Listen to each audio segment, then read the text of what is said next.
So my name is Nicolas Guerin. I am level design director for the world team on ACU, and as such I was able to build Paris with my team and tell all the side stories within Paris.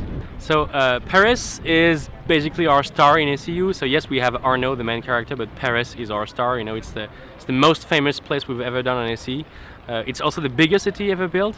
The whole surface of ACU is at least 4 times as big as all of AC4 Black Flag's dry landmass. So it's a huge city to build, and it was a very big city back then, and it's still a huge city right now in ACU.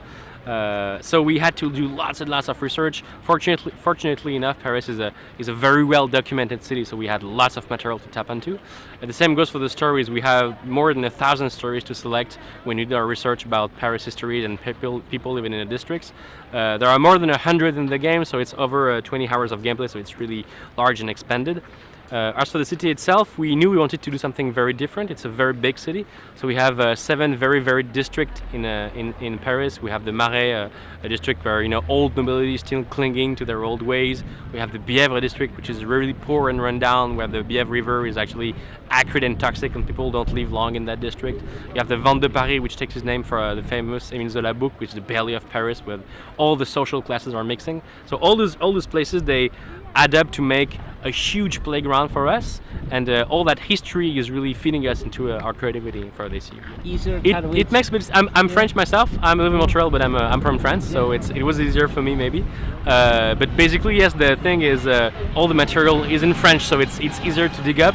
I think we had it was harder to find stuff in Constantinople for AC Revelations, for example. And the thing is, Paris in 1792 is much closer to the Paris we know today that, say, Istanbul was to the actual Istanbul in 1512. So we know that going forward in time makes us having cities which require to be even more faithful to the reality. So yes, all of that material helped us. It's not just a hindrance, it's really a way for us to guide our creativity and to find all the stories within the city. I guess it's always wondrous because wherever you go in time, you will still find some stuff which is not current.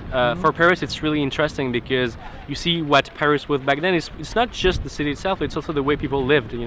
We have all those wonderful jobs and professions all the crowd team was able to make for Paris. We have hundreds and hundreds of different types of crowd life, so people living their different everyday lives. So it's really interesting for us. We have lots of places that right now have disappeared from Paris. I'm thinking about the Grand Châtelet, for example, which was a prison back then. We have the Bièvre River, again, which has disappeared from Paris. So all those places are not existing today in Paris. So it's really cool and interesting to see that city, which is familiar but not quite the same. It's really cool to see that. Right, so this is the Luxembourg Palace. It's one of the main missions we have there. We also had a co-op mission that we showed for the E3 demo. Notre Dame was also a very cool playground for us. We have an assassination attempt there with Arno. It's the first assassination that Arno has to do in the game. And all those places, well, it takes lots of time to build. Notre Dame took almost 2 years for one artist to create inside and out. But not just the building itself and the simulation of the reality, but also as a playground, which is really important for us. All those landmarks that are in a 1-to-1 scale built inside out, they need to be very cool playgrounds for us where we can assassinate people, we can sneak behind doors, and we can actually expand our gameplay pillars. So all those places, they were made with the idea of having them as best as possible as playgrounds. To be honest, they're all a bit my children, so it's hard to pick up one. I really like many different districts for many reasons. I mean, the Bièvre district, the Toronto team that helped us doing the building Paris did an awesome job in recreating the district. Of course, the Ile de la Cité is a wondrous place. Notre Dame is fantastic. The Sainte-Chapelle is just amazing. The Tuileries Palace is just fantastic as well. The Palais Royal is. All those places, they're really cool on their own because they all have their own story to tell. So it's hard to pick one.